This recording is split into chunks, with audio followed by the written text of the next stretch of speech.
Cette enquête suit une enquête qui a déjà été réalisée pendant la période hivernale surtout, mais aussi sur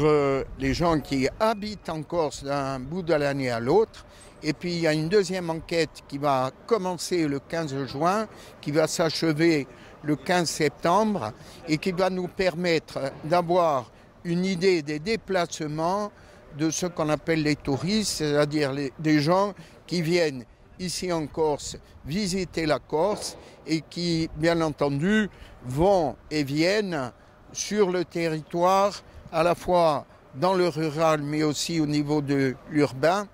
Ces éléments, une fois traités par le CEREMA, nous permettront d'adosser des politiques publiques mieux ajustées,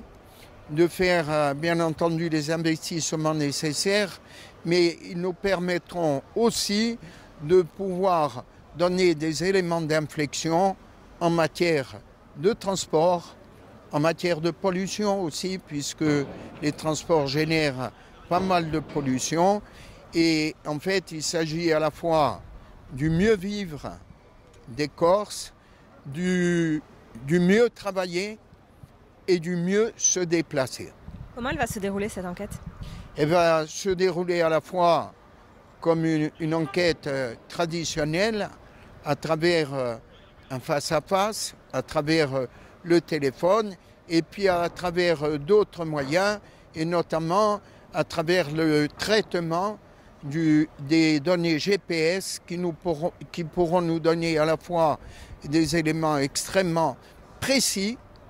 en termes de déplacement. On saura d'une manière scientifique ce que font les gens, où ils vont, où ils se déplacent, et tout cela nous permettra bien entendu d'avoir des données fiables, puisque précises, chiffrées, et qui nourriront les politiques publiques.